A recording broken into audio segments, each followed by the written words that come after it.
Hi, everyone, and welcome into the Rochester Press Box Super Bowl edition. Bill Pucko with you, with the guys. Looking forward to it. This is supposed to be the highest-ranked Super Bowl game ever. Kind of makes sense now. I'm just more interested in the game, but just remember, when you bring in the Taylor Swifts and all the other stuff, it's for the other people at the party, too. What other people? Yeah, I'm just watching. I didn't even know there's going to be people at the. I'm watching the game. I mean, I'm zoned into the game. I'm always like that, you know.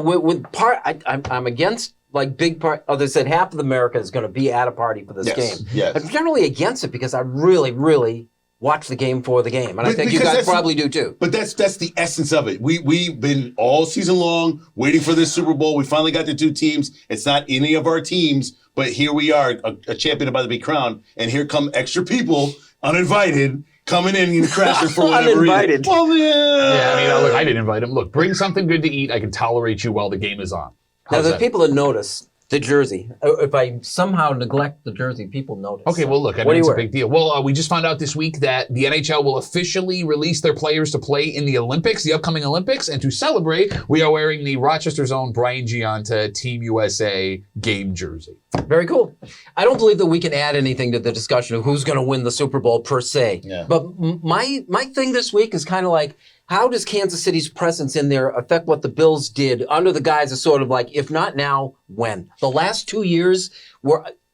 Well, I was talking window opportunity, and I know, Duffy, you hate that. Yeah. But it was at its widest the last 2 years. It's not going to get any easier. It is quite the unusual combination. I mean, you look at the Eagles last year, one bit off offensive coordinator, defensive. You know, it doesn't quite work as well. Guys get hurt, don't get hurt. You know, your head coach, the stability, everything that goes on with the camaraderie with the team. Your stars play and are able to perform at big times. Like, the Bills have gotten the roster for the most part, right. I mean, I'm not too keen on just saying like it's the last 2 years. I would say the last 2 years, definitely the roster's right, the quarterback's right. It's almost as if one or two factors off, key injury, losing Milano, a play goes one way or another. It's so bizarre that Kansas City's been able to find the right combination for the last 4 years, and the Bills have missed it by one number every year.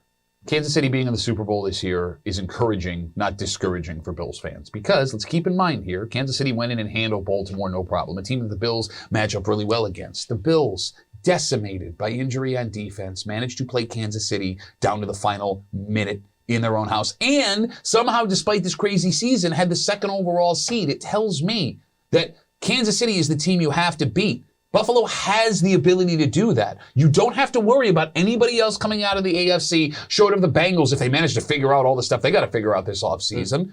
Kansas City being there tells me we're golden. Everything is going to be okay. But what's happened the last few years? That's what I guess I get to. It's been every other way. 15 seconds can't win. 5 minutes can't win. Overtime can't win. It's just when it happens, and I really believe it's going to surprise us. Maybe shock us when it happens, because they're not going to come out of the position of strength that they've been the last 2 years. It's going to be one of these things where everything falls into place like, whoa, they're in the Super Bowl. But you're kind of describing that this year, right? I mean, the Bills were at 500, 5-5, and then 6-6. The Bills were in the 11th spot and managed to work themselves up to the highest position they've been in going into the playoffs in the McDermott era. Like, if you don't have a guy in A.J. Klein who was on his couch a week before he was starting linebacker against Patrick Mahomes, I'm convinced you win that game. In fact, if you have one of three guys that aren't even regular starters, I'm convinced the Bills win that game. I want to roll one other thing out. It's just as we wrap up this discussion. What Kansas City did 2 years ago with Tariq Hill, like brilliant. Yeah. 5 draft picks of the guy that was going to be a very difficult sign under the salary cap. It's the same thing that the Bills are facing with Stephon Diggs. Yeah, I don't know. 5 draft picks, including a 1 and a 2 on the Hill trade. I mean, Duffy brought this up. I don't know what you do with him and his conduct. I mean, it's that hard to sort of move going forward. That being said, a lot of people believe he's a part of the chemistry problems on that team offensively, which I don't necessarily believe, but a lot of people believe that going forward, and you still haven't gotten it done yet. If you could trade him, wouldn't you? I think the Bills would if they could, but that's the whole point of it all. You've got the talent to replace his ability. Do you? I think you. Where? Come on. Show me. Well, it's going to happen after the draft. You got 2 tight ends and 2 wide receivers that you believe in, and you're going to draft into that position. You have a single wide receiver. Gabe Davis is a free agent. He's going to be gone. And I'll be honest with you, as much as a Gabe Davis fan I am, even if he's back, I don't know how I believe in him with his up and down stuff. Look, and you bring up the Tariq Hill example. It's 2 different people. You have Tariq Hill, a guy going into his prime, and wasn't going to be a massive cap hit on the trade as opposed to Stephon Diggs, who's going to be 31 when the season starts and has an albatross of a contract. Even with that being said, if you could trade him, I do not trade him. You got Khalil Shakir coming back. That's exciting. You got a kid named Justin Shorter who essentially had a redshirt year because he hurt himself on the practice squad. And Stephon Diggs. Those are the guys that you can rely on. And well, that's just it, right? Like, you don't know what's coming out of the mystery bag. You could get Matt Milano. You could get Kaiir Elam, right? You have to keep Diggs. If McDermott is good at one thing, it is leaning on his veterans to right the ship when things go wrong during the season. You have to rely on Diggs to do that for you moving forward. We got a long time to kind of sort through this. Yeah. Every single time it seems to be the problem. It's always Diggs. Every single time the Bills win, it seems to be Diggs. So he's the fall guy at all these situations. I just don't know if it was meant to be against Kansas City during this run. We are the Rochester Press Box. We're making our picks next.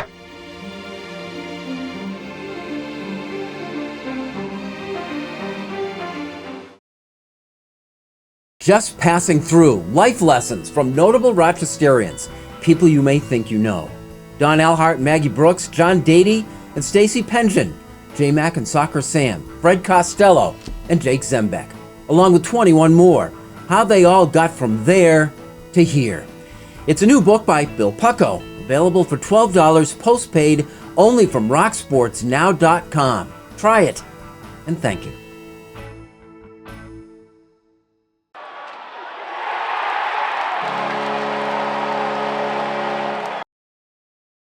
Our NFL Pick segment in the Rochester Press Box, brought to you by Connors and Ferris, your trusted and dedicated workers' comp attorneys and official sponsor of the Buffalo Bills.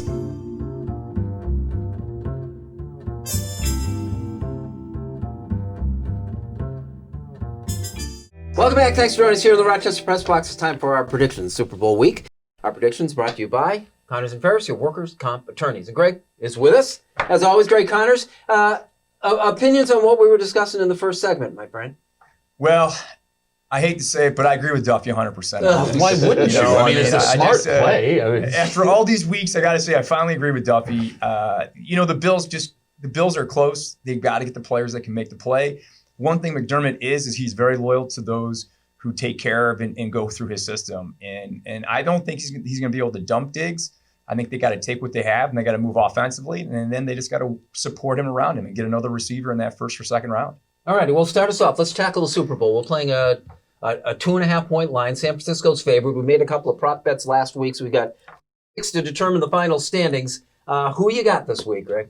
You got to love this. We're going to be in Vegas for the Super Bowl. First time ever NFL. There's so much attention. You've got girls and young kids from age 5 all the way up watching this game. I mean, and by the way, when your friends come in to watch the game for the party, that's when I go to the other TV to actually watch the game. Where is that other TV? Smart. Just so we get the layout of the It's in your garage. Well, for the Super Bowl, I've been very blessed and fortunate with our partnership with the Bills to actually be in the stadium. So I will be in the stadium with 65 of my other best friends watching this game, cheering for the San Francisco 49ers. The 2 TV theory is brilliant. I think a lot of people don't realize that. You want to do that the first part of the game, second half, you can go to your big TV. Yeah, and who doesn't have 2 TVs? All right, he's got San Francisco. What do you got?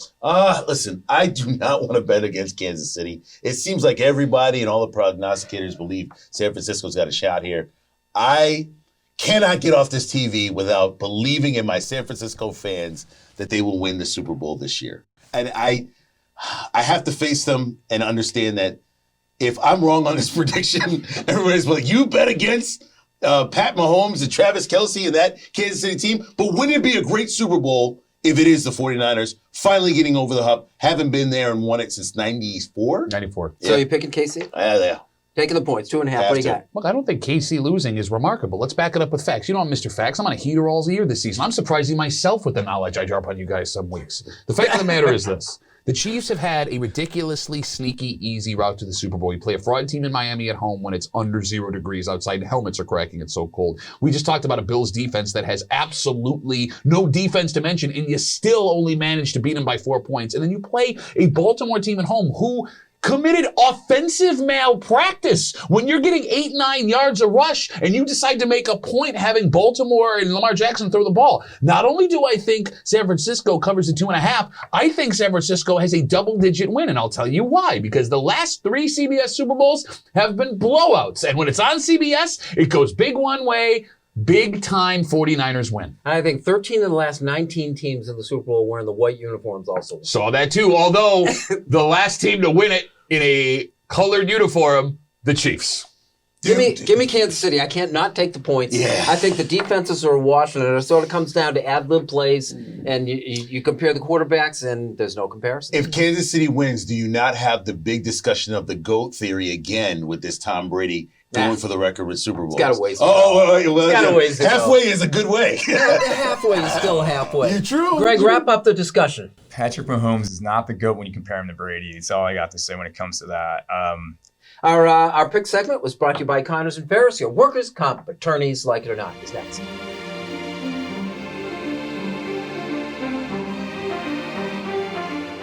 Here's the Press Box Trivia question, brought to you by Market View Liquor, where exceptional customer service meets an extensive selection. Jefferson Road.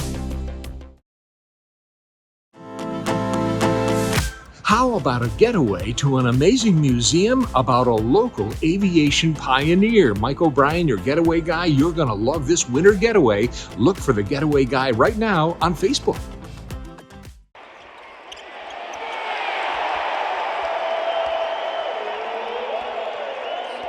Here's the Press Box Trivia answer, brought to you by Market View Liquor, where exceptional customer service meets an extensive selection. Jefferson Road at 390. Welcome back. Thanks for joining us here on the Rochester Press Box, our Like It or Not segment. Up next, Like It or Not, Tariq, the idea that the NFL is going to a Friday night opening week game in Brazil. Absolutely love it. Brazil. Absolutely love it. Something different vibe. And we know the NFL has been trying to get football across seas, try to really get to a more worldly game. Try it, see where it goes. I mean, listen, soccer, football will always be king in Brazil. But let's try and see if we can get a couple different teams in the NFL. It's a different atmosphere. It's the start of season. Do the Eagles lose a home game for that? Yes, they do. Yeah, but they had 9 home games, so you get your standard 8. Okay. They're All the right, ones so that not they bad. send overseas too. But Brazil, and the other thing is that the NFL has traditionally kept off a Friday night for high school. So are you ready yeah. for this? There is actually legislation that doesn't allow the NFL to play Friday or Saturday games when high school and college football are happening. They found a loophole for Black Friday last year because it started in the afternoon. They found another loophole this year because it's out of the country. You got it. They are not playing. You can go look it up yourself. That legislation passed, I believe, during the Kennedy administration. The NFL is now finding every single way to exploit the loopholes left in the 1960s law agreement. If I'm a high school team right now, I schedule my game earlier in the day to play that football game good if call. you can, so you can avoid a clash for a sort of Friday Night Light situation. Love the Kennedy reference. One of my favorite quotes is he was at a conference explaining the race to the moon, President Kennedy was. And they asked, why do we need to go to the moon? And his answer was, why does Rice play Texas? Honest to God, what a great thing. What was the answer to the Rice question? We're still trying to figure it out. I was looking around. First of all, I said, what's he mean by that? Then they got it. Like it or not, Dartmouth is spearheading a drive to unionize college football players. So it looks like they've won their first court case. And how about that? Leave it to, again, the nerdiest guys to do all the work in the group project for everybody else, right? But no, I mean, look, it makes perfect sense. Eventually, this stuff was going to get to court. Ed O'Bannon won his court case when it came to name and likeness back in the 90s. Dartmouth wins this case. Workers' comp is on the way for college players. And it's hilarious. Every time college players have the ability to get these cases seen in front of judges, when you use law in America, turns out they've been right the whole time. But think about this, Ed O'Bannon. How long ago was that fight back then? And this is how lawsuits work. It takes a long time to get in front of a court. You win it, then you win the next appeal, and you go up to the next court. The only reason this is strange to us now, and the only reason people are saying there's a threat to topple college sports, is because college sports didn't start adjusting 30 years ago. If the NCAA was proactive about this, they would have a way to keep making all the money they're making and ensuring the kids have their cash. It's because you sat with your legs in the mud. That's why you are at the brink of being irrelevant. One college basketball player from UConn said, we don't have food to eat. He said it on national championship night when they won the title. So this is the Rochester Press Box. Unfinished business is next.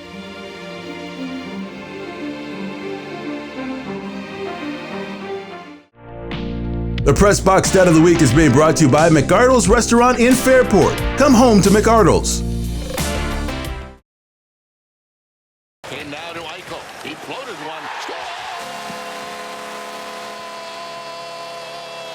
Unfinished Business is brought to you by Greg the Roofer. Better roof, better price.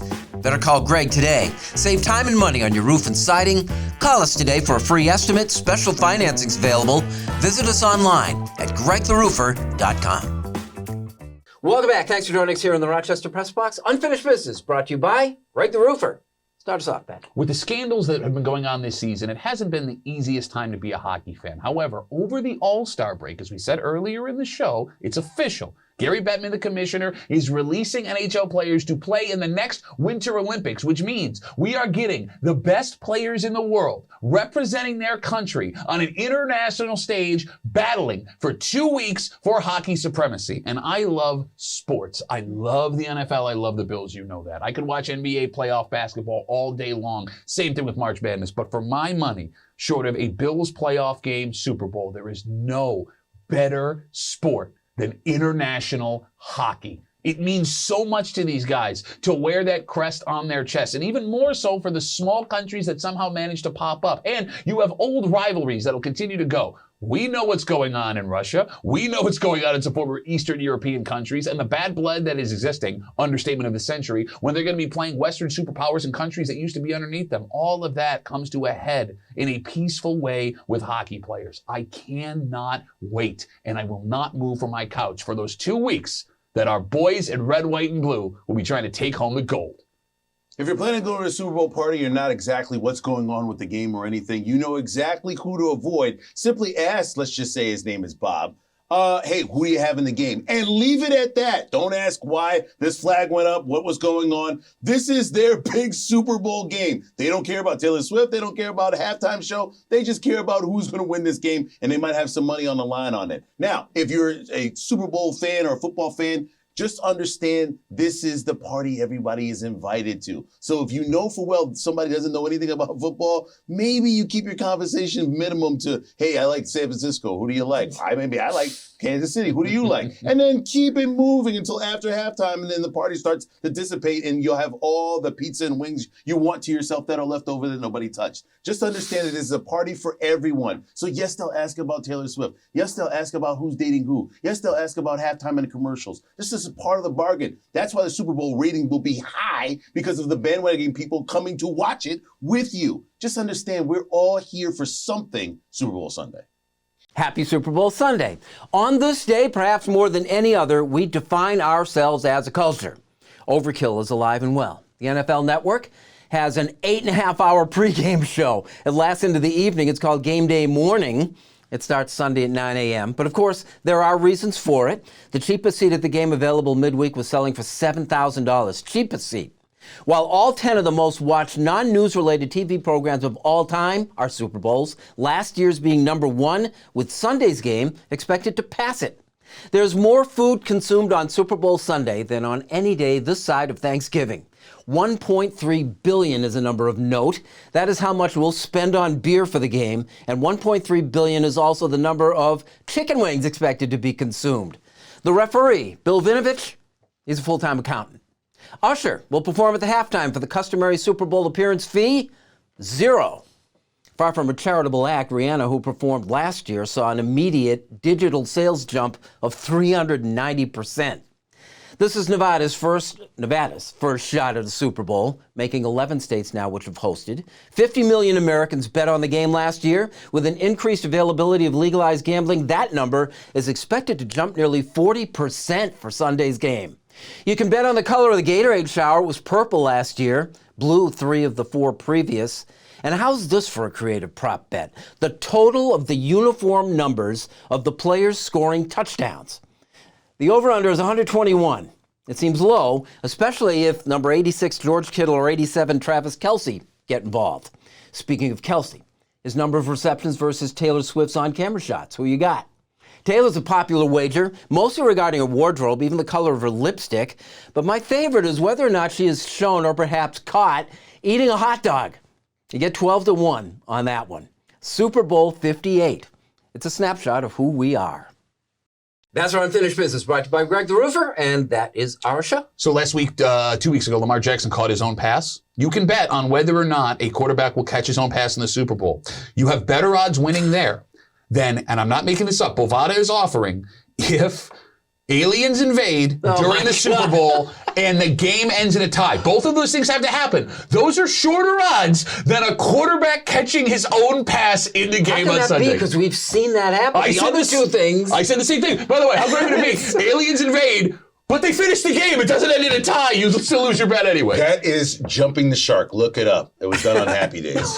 Guys, thank you very much. Enjoy the game. You all out there too, thanks for joining us. We'll see you again next week with the Rochester Press Box. That's true. You can look it up. It's shorter odds for an alien invasion than a quarterback catching his own pass. Oh my God. Oh my God. Fun show.